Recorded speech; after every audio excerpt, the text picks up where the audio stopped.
Do you remember that wedding from a month ago? Yeah, like that one that you needed to start editing yesterday? But you also need to prep today for your wedding tomorrow, and you're leaving for your first vacation in forever on Monday. So what do? It seems that the only creative part of your edits are the excuses you're going to have to give your clients. We have the solution, Wedditor. Wedditor is a team of top wedding editors, project managers, and account coordinators that help us wedding filmmakers edit. They match the right editors with your style so you can spend your time where it matters most, on your business. Nick and I both use Wedditor, and we don't know how we would run our companies without them. It takes a team to build an amazing business, and you shouldn't try to do it all on your own.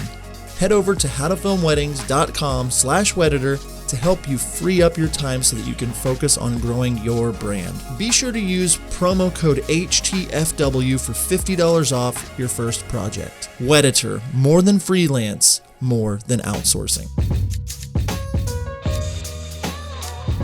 Hello and welcome to another episode of the How to Film Weddings podcast. My name is John Bunn, and today I'm doing something a little different. Today is going to be a solo episode, and I'm really excited about it. Nick has given me the approval, but what I'm going to do is walk through my YouTube strategy for 2020 as a wedding filmmaker. I'm turning this into a YouTube video so you can kind of watch some of the behind the scenes of what I do, but if you're listening to this, you should be able to gather most of what I'm doing. This all stems from a conversation that I kind of stumbled upon, I guess so, in our Facebook group. Quick plug, just facebook.howtofilmweddings.com if you haven't been there yet. We'll link it below, but I posted a photo of the search rankings that I had for a recent video, and my video is already ranking number one in a lot of different search categories for the venue, for the city, and so it sparked this conversation, and several people asked me to make a video about my strategy. So I'm trying something a little different by doing a podcast/YouTube video, going to put it across all the platforms. So we're going to release this as a bonus episode of the podcast, as well as a video here on YouTube or on Facebook, things like that. So if you're checking this out on YouTube, be sure to like it, subscribe it, or subscribe to it, and I guess we can just jump right into this week's episode of the How to Film Weddings podcast. We know the time suck that is searching for the perfect song for your wedding film. MusicBed has spent years collaborating with artists, bands, and composers to make it easier than ever for anyone to find the right song for their video. With amazing artists like Chapters, Tony Anderson, and The Light, The Heat, MusicBed is the best place for wedding videographers to get licensed music. Their subscription service was a life changer for me, especially since all of their subscription music is pre-cleared for every social media platform: Facebook, Instagram, Love Stories TV, and my personal favorite, YouTube, all pre-cleared. And if you are interested in a free month of a MusicBed wedding subscription, head over to howtofilmweddings.com/musicbed. When you sign up, use the promo code HTFW and you will get your first month for free. So if you don't know, YouTube is the number 2 search engine in the world. It is owned by Google, and so Google pushes YouTube videos more than they would Vimeo or other players and things like that. So as the number 2 search engine in the world, you can imagine that Google really wants to push it. One thing I was going to say is that most people nowadays are going to video to look for answers as opposed to just reading. So the less attention they have to spend, less time reading things, the more that they can just watch. And so video is so important. And as wedding filmmakers, we're in a really cool position to be able to really, make use of this talent that we already have. Most people are trying to hire video people. So since we already are video people, we have a leg up on the competition. So one thing I really wanted to emphasize at the beginning of this is YouTube is not going anywhere. It is worldwide. It is the number 2 search engine in the world, and more people are subscribing to it. There are billions of active users on YouTube, billions and trillions of videos being watched each day. And so we wanted to walk through just a strategy for 2020 building a YouTube channel. My YouTube channel 2 years ago had around 300 subscribers and no revenue. As of 2019, I'm around 12,200 subscribers and averaging anywhere from $800 to $1,000 a month of just ad revenue on my videos. So I posted in our Facebook group, facebook.howtofilmweddings.com, if you're not in there, just about this, and started a conversation. So many people started asking. So I wanted to just break down what I did in 2019 and then my strategy for 2020. It's pretty similar, but the thing is, there is no easy way to build a YouTube channel. You have to take your time, do things right, and do this over time. And if you do this over time, you're going to start seeing results. So, and I also want to throw it out there, I'm not planning on trying to make millions of dollars on ad revenue for YouTube videos.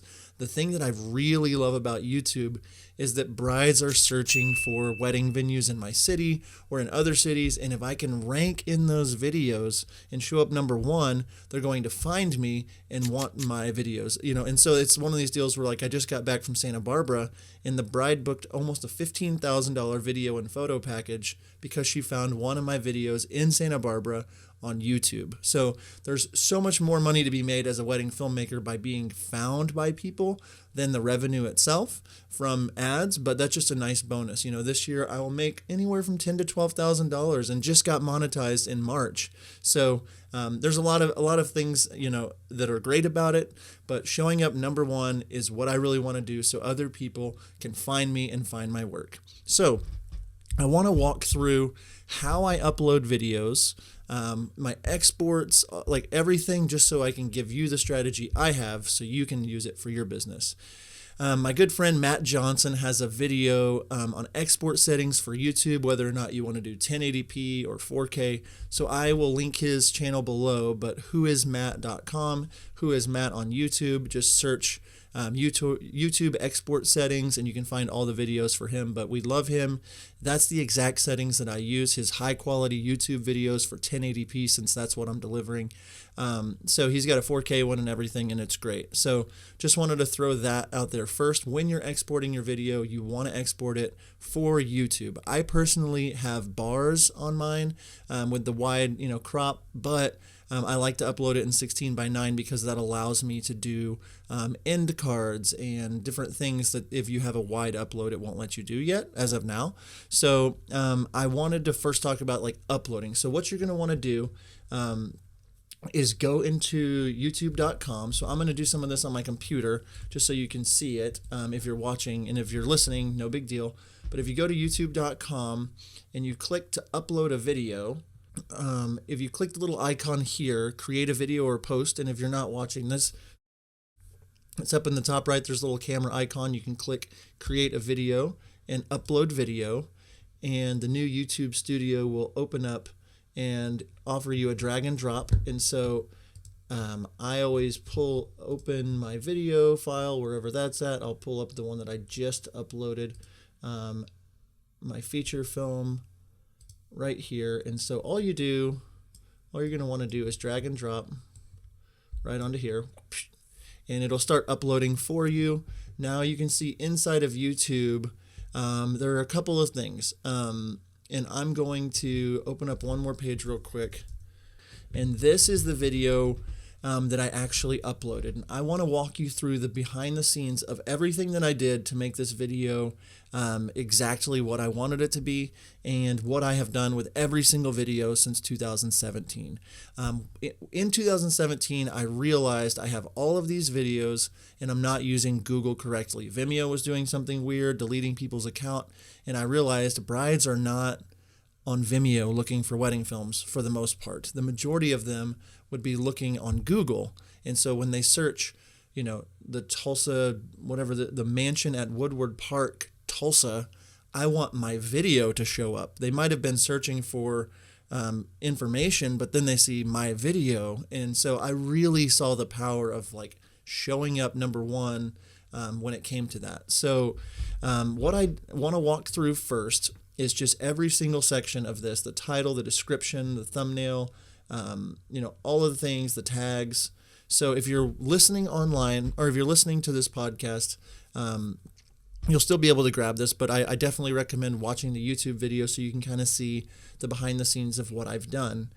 So up at the top, there is a box for title. It's required, and the title is really, really important. One of the most important things to your entire video, and it's showing up. Now, if you think about it, if Jimmy and Susie are getting married in Tulsa, and you put the title, Jimmy and Susie's Wedding, who's going to want to click that? Who's going to be able to, someone would have to be Googling Jimmy and Susie's wedding in Tulsa for that video to maybe pop up. So YouTube looks very heavily at the title itself. So for this one, the couple had a really great story.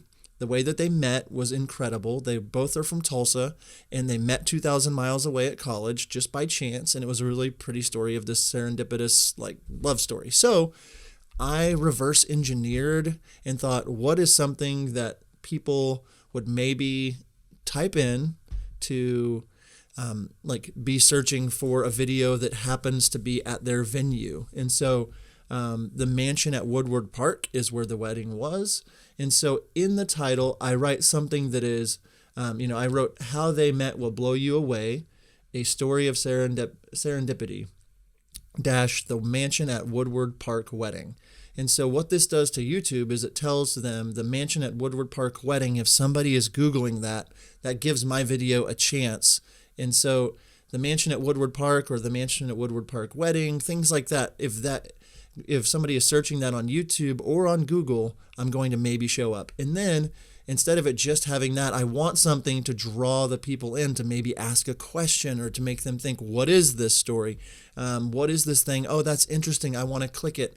If they've clicked over to YouTube to look up videos at the mansion at Woodward Park, and there are 3 videos showing, and mine has the most compelling title, they're most likely going to click mine. And so that's something that's really big. And then YouTube really looks at, videos that are being clicked when shown. And there's a lot of things that YouTube and Google are looking at that we'll go into here in a bit. But the title is so important. So when writing a title, I don't recommend writing something really clickbaity like best wedding film ever or something like that. I would try to be very true to what the film is, as well as think of a flashy way to communicate it and a way that's enticing to the end user. We're not trying to impress other wedding filmmakers with our YouTube videos, or at least I'm not. So if I'm trying to create something that's impressing White and Reverie, that's a different title than I am a 22-year-old female that lives in Oklahoma. And so you just really have to reverse engineer that and think about it. So you really want to, again, what are people searching? What would they be searching for? Oh, that might be something I want to put in the title. I always recommend the name of the venue in the title, and then that being at the end of the title and at the beginning of the title, something that would draw them in. So it needs to draw attention. I would avoid clickbait, and I definitely would include the venue name. So that's the title. That's the first part. That's what YouTube's going to look at. That's what's going to show up in mobile and on the desktop, things like that. So the title is so important. Do not just put the name of the couple or version 1 feature film. Nobody's going to find it, and if they do, nobody's going to click it. All right, next up, the description. I really want to dive into the description. I think a lot of us as wedding filmmakers aren't the best writers, so I naturally have a knack for writing. I write like I talk, and people really enjoy it, and so that's a strength of mine. But I always write out a full story. I list all of the vendors. I include our music bed sync ID in the description.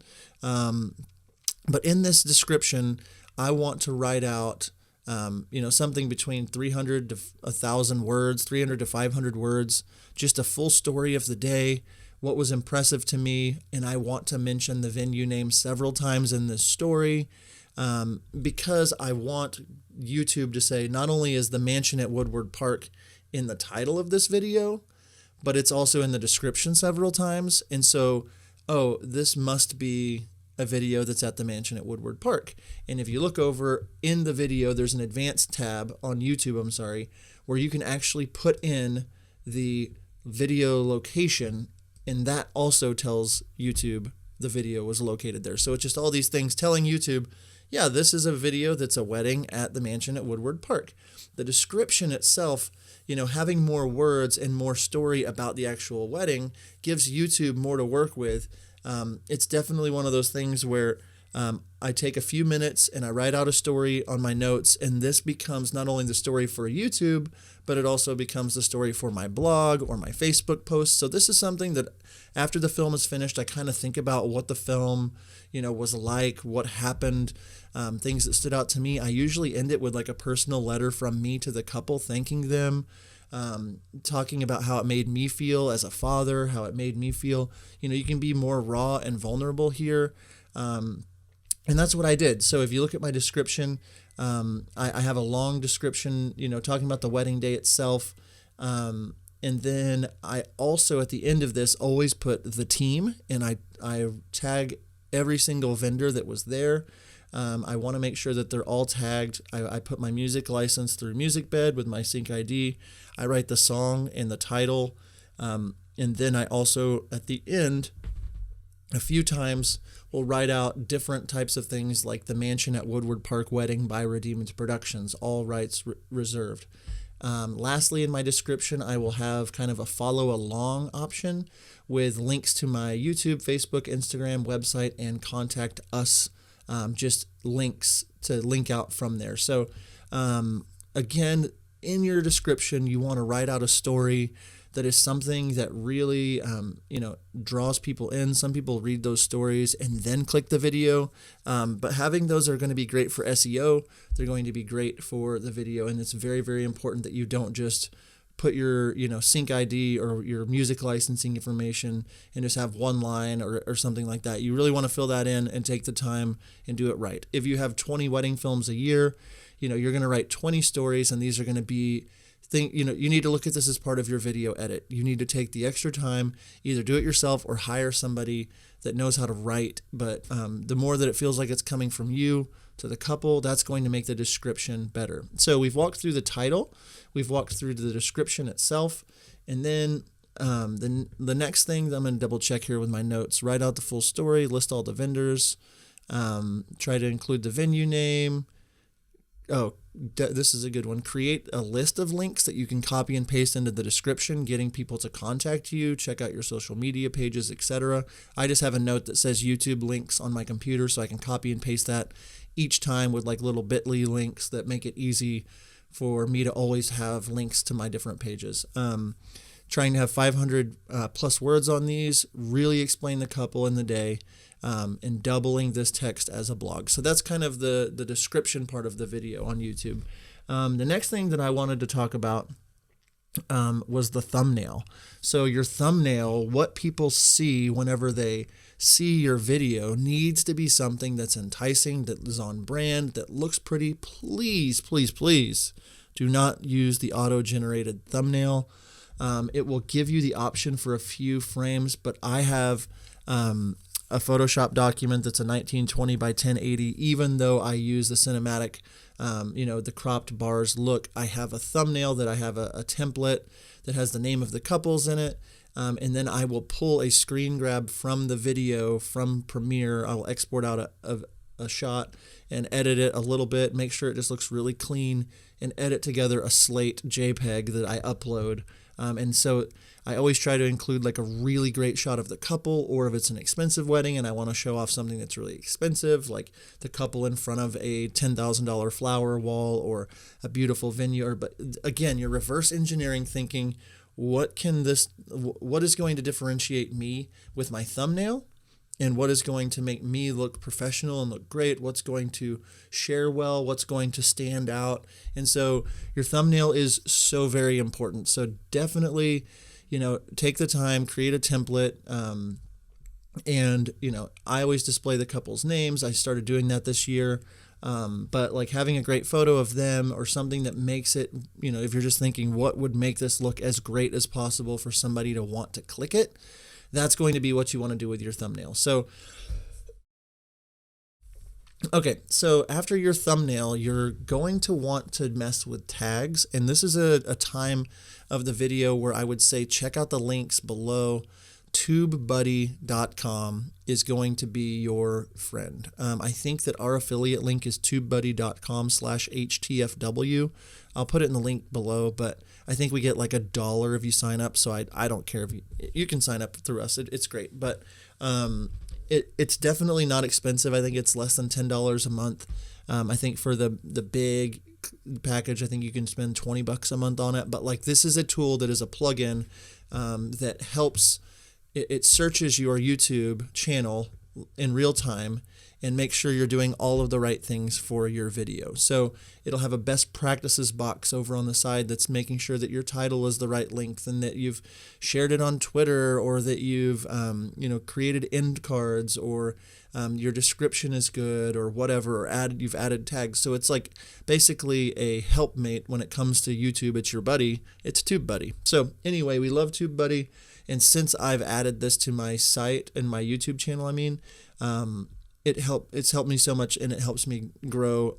That's when my numbers started going up a lot, was whenever we added TubeBuddy. So that being said, TubeBuddy will, if you're looking at the video, you can see that like I have tags and I want to talk about these tags, and next to the tags are little green bubbles that say where the tags will rank whenever people are searching them. This does not happen if you do not have TubeBuddy, so it's worth it just for this alone. This is the main thing I use it for. It has the bubbles next to it, but it also will suggest and recommend tags where all you have to do is click and it will add those tags to your video. So many people mess up when it comes to the tags of the video. The tags are so important. And if you think about it, this is you telling YouTube the kinds of things you want to be tagged and be considered for whenever people are searching certain keyword terms. So a couple of the practices that I do for my tags is I want to come up with as many tags as possible. They give you 500 characters, and I want to come up with as many that describe the video, including things that I think that the couple would potentially be searching for, or the mom of the bride would be searching for, or the, if you're thinking about it, it's like most brides get engaged and they start looking up wedding venues in their city.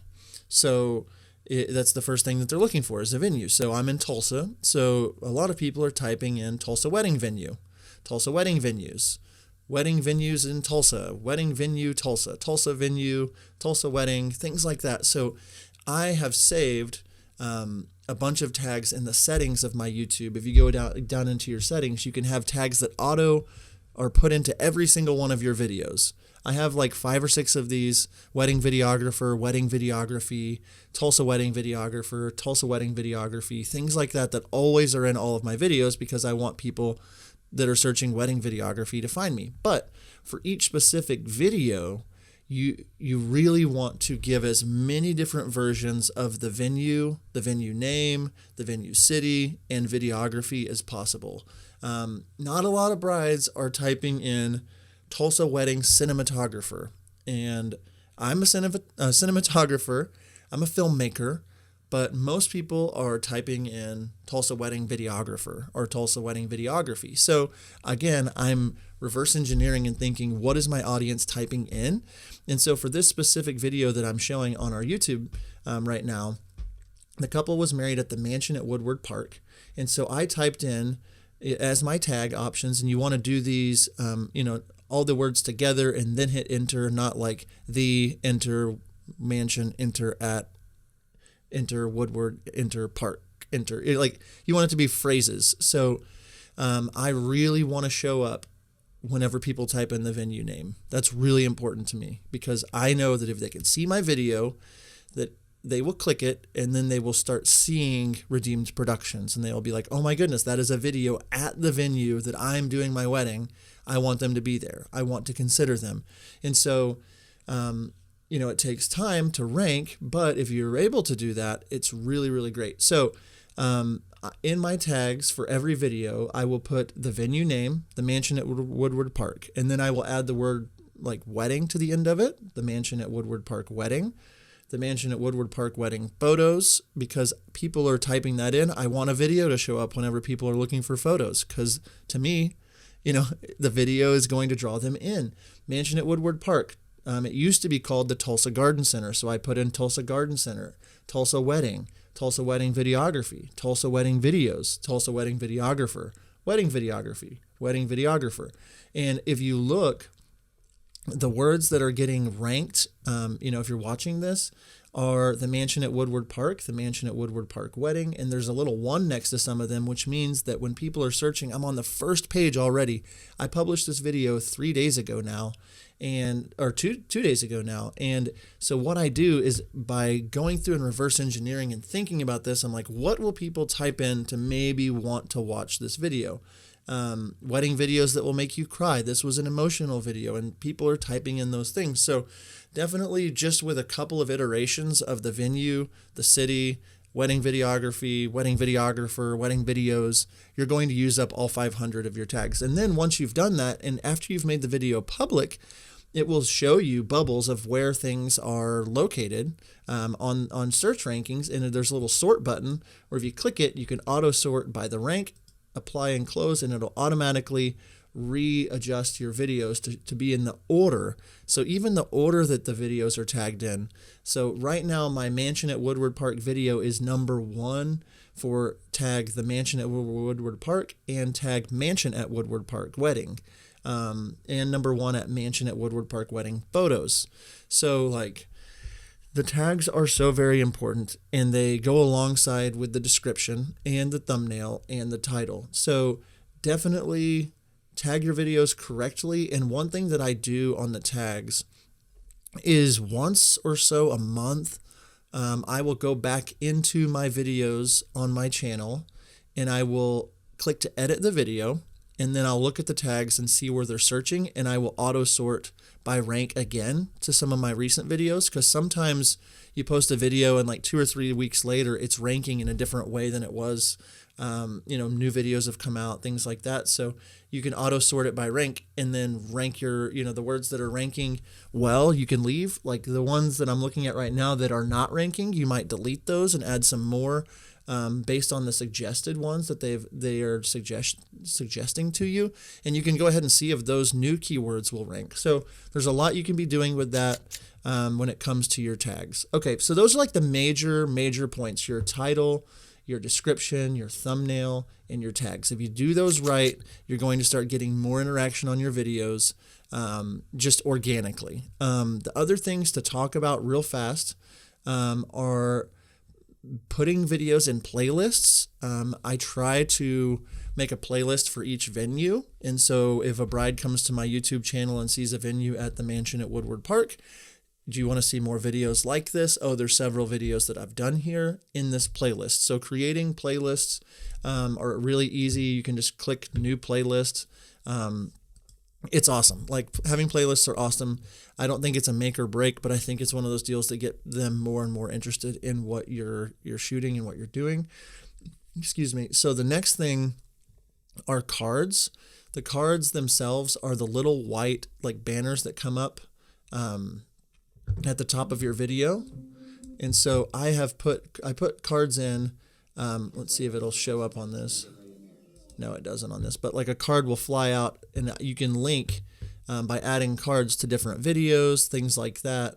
And YouTube really likes it whenever you are linking back to other videos, linking back to other videos of yours or other videos, because they want people to be in their platform the longest. And we'll talk a little bit about that in a second, about just how to get the most out of YouTube. But for right now, let's just keep talking on the cards and the end screen. Now, the end screen, if you're listening or watching, it's at the very end of the video. It gives you the option to add a little bubble with your logo for your channel.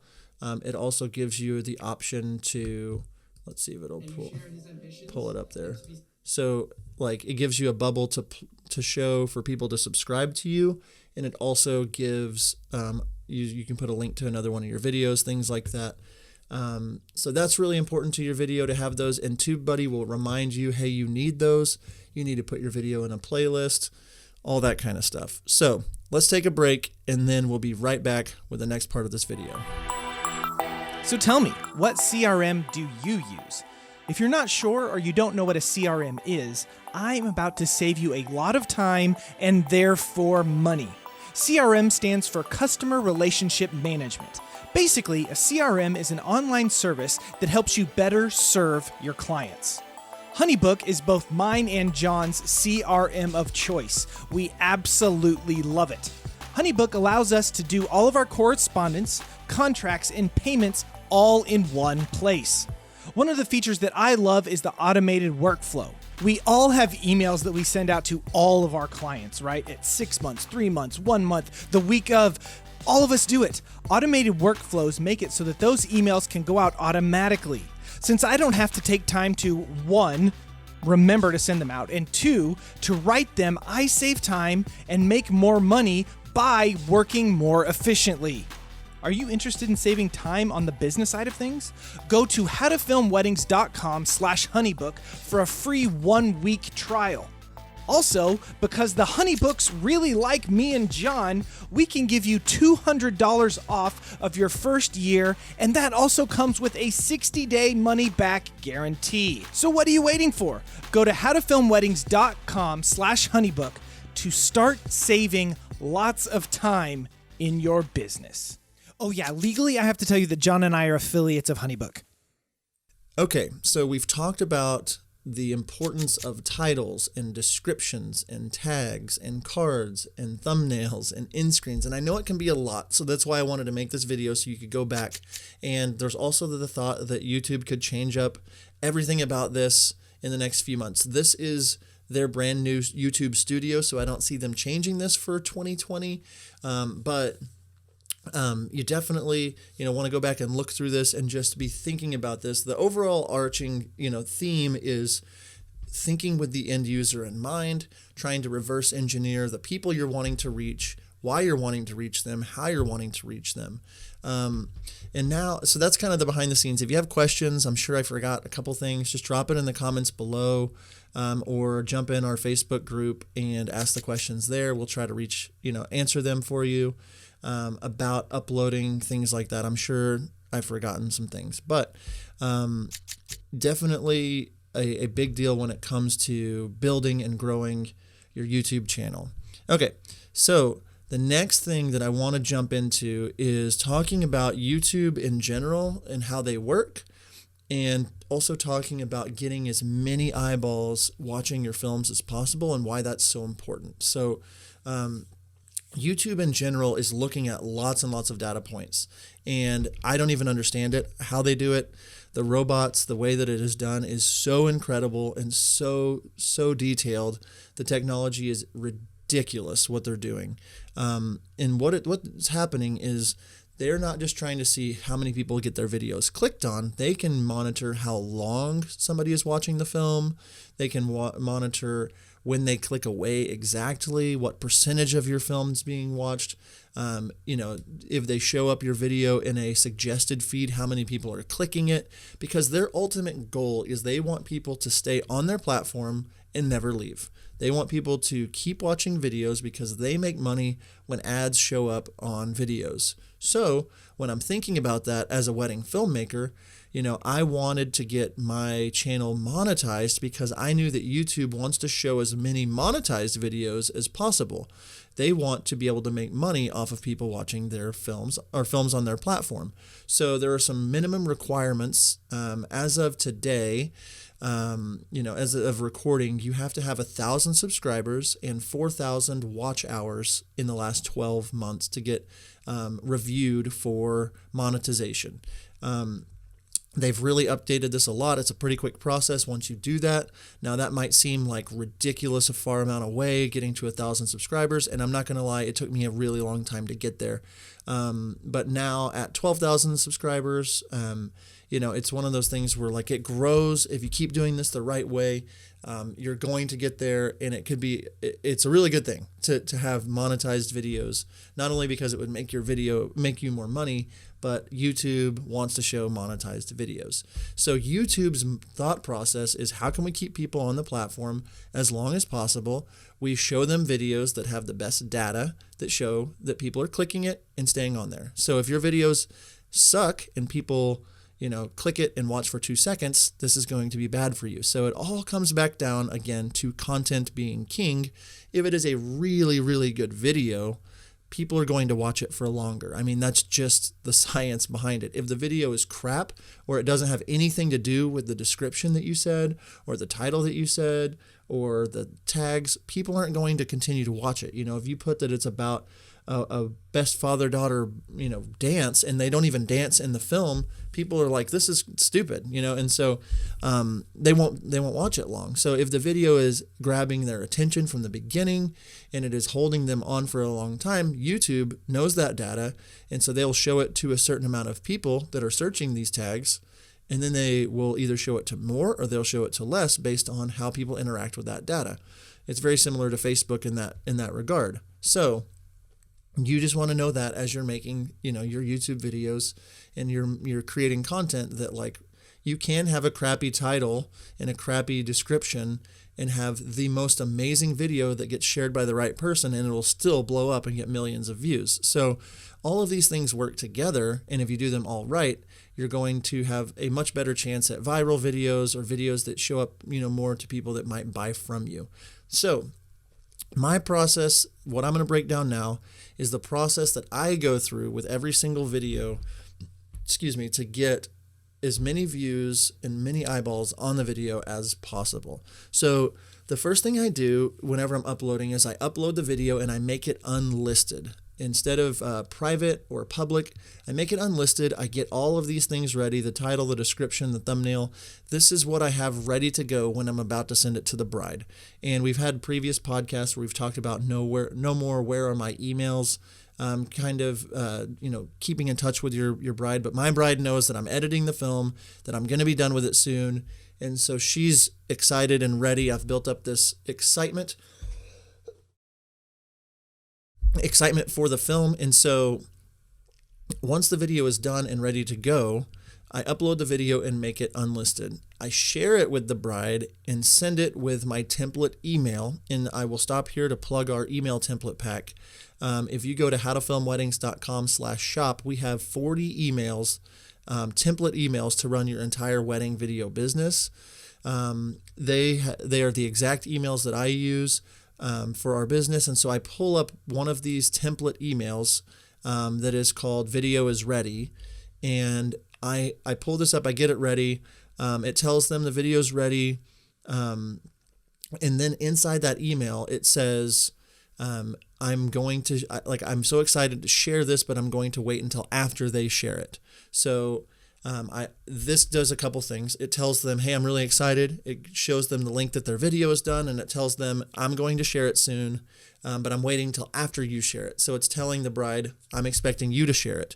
And you don't want to be pushy or anything like that, but like just assuming certain things and pushing towards those things. Most of our brides, pretty much every one of them, share the video. They're excited to. Right after I send this email that's telling them their video is ready, I will follow up with a text message to the bride with like some emojis that says, happy mail, check your inbox, can't wait for you to see it. Inside that template email, it also gives them instructions. Number 1, turn the lights down. Number 2, turn your phones off. Number 3, open a bottle of champagne. Number 4, watch this together. When you're done, take a video of yourself, review, what you thought of the film and send it to me. I can't wait to hear. So it's like giving them instructions. And then at the end of that email, it says, I'm going to share this, but I'm waiting to share it till after after you've shared it with your friends and family. I've made it unlisted, so the link works. And I just want you to be able to share it on your Facebook or whatever, so your friends and family can see it before all of our fans see it, because I want you to see it first. It's giving them a service, and it's assuming that they're going to share it. So, and it builds this excitement. So, after they love the video, I nudge them to go ahead and share it with their friends and family, letting them know to do it before tomorrow because I plan to make it public at that time. So I just finished this wedding film for Jacob and Isabella, and I said, hey guys, video's finished. They loved it. They freaked out. They said it was great. And I said, yay, I'm so excited.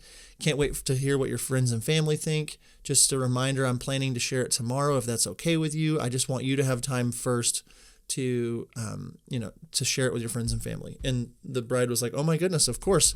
And I said, all you have to do is copy and paste this link into your Facebook, please be sure to tag me and tag as many friends and family as possible, because the algorithms on Facebook don't like to show videos. So make sure to tag people that you want to see it. What this does is it gets people getting notifications. It gets the bride sharing it. It tells YouTube that this is a video that is something that, people are sharing. And I also encourage the bride to tell her friends and family to please share it too. And so I'm just asking, hey, share it. And in your post, tell people that they should share it too. And so after they've done that and tagged the guests, the friends and family, what it does, the more interaction that you get with your couple's post on Facebook, the more Facebook is going to show it up to more of their friends. And so it's the same kind of algorithm with Facebook. They're wanting, posts that people interact with to be showing up. And so Facebook doesn't love YouTube video links. So the more that you can get people to, share and use this link first, the more chances you're going to let your YouTube video get really moving really fast. I will say this: I also upload my video to Facebook natively with no crop bars, and I do this usually a day or two after the bride shares, and then I tag her again, just because I want that initial excitement on the film to be the YouTube videos.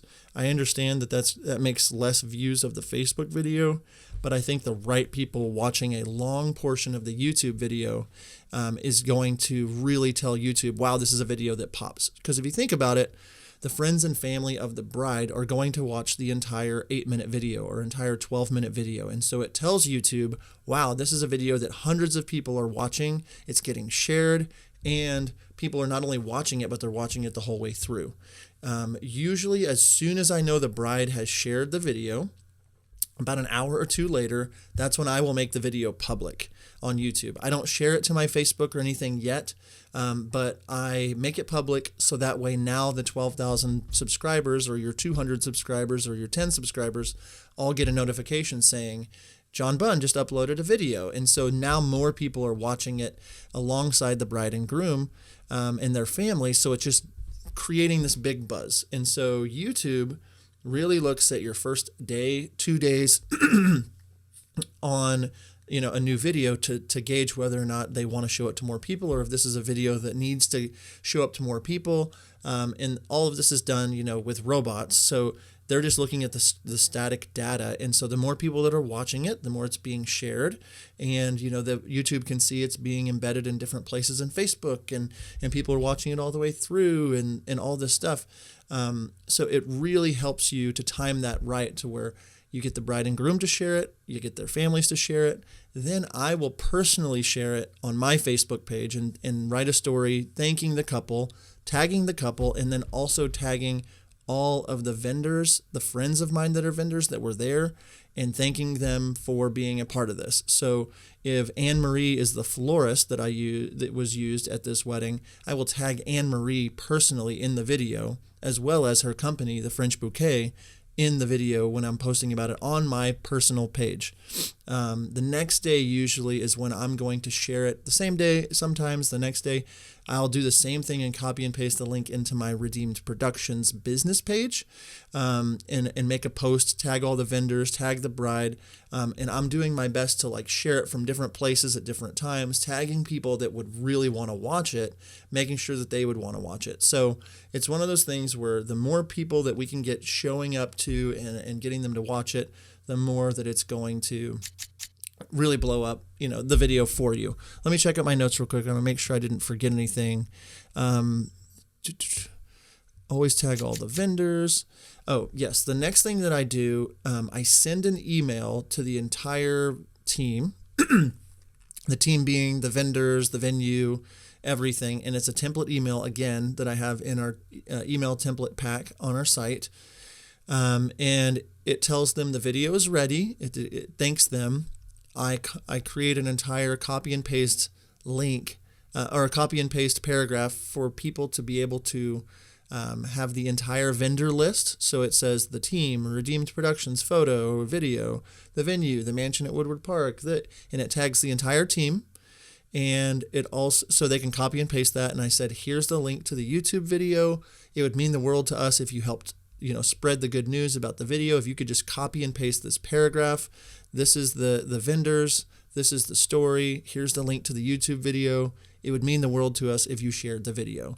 Again, if the vendors are now sharing the video and the family sharing the video and you've shared the video and your business page has shared the video, more and more and more people are going to see, okay, this video exists. It's a good, it's a good thing to maybe click and watch, and that makes the world to go round in YouTube's eyes. So it's just like, boom, all of a sudden in one day, there's just lots and lots of people, and that like sets the pace for the video to get ranked. It sets the video to get, suggested videos, and more people are going to find your video. So if you've done the titles correctly, now when people search the mansion at Woodward Park, they see a video that has hundreds, if not thousands of views. Oh, this must be a good video. It has the most recent views. I'm going to click it and watch it. And then that gets that synergy going. So, yeah, that's definitely the process there. I will upload natively to IGTV the next day, to Facebook, and those are other videos or podcasts that we can talk about. But specifically on YouTube, the last thing I do, and this is something I'm changing for 2020, and I'm going to do this first, is I will embed the video from YouTube into my website and create a blog with the story that I wrote. And I'm embedding the actual video into my channel, into my website. Some people don't want to do this because they don't think it looks pretty enough. I totally get it. I would recommend, if you really love Vimeo and want that look for your website, the main videos that you're posting on your homepage, your show pieces, put those in Vimeo.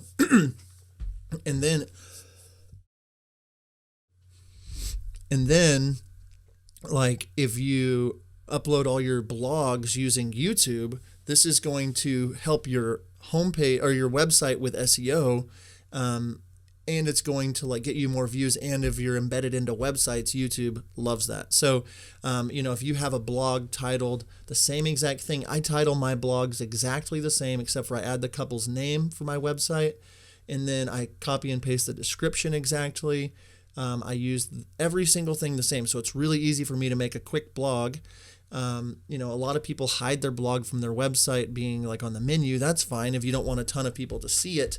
But like putting that out there into your website, it's a huge bonus for your website. It's going to make your website be something people search for. So in 2020, I realized, the last few videos we've done this, but like for all my videos in 2020, what I'm going to do is the same exact process. And instead of sending the YouTube link to the couple, I'm going to send redeemedproductions.com/Jacob and Isabella.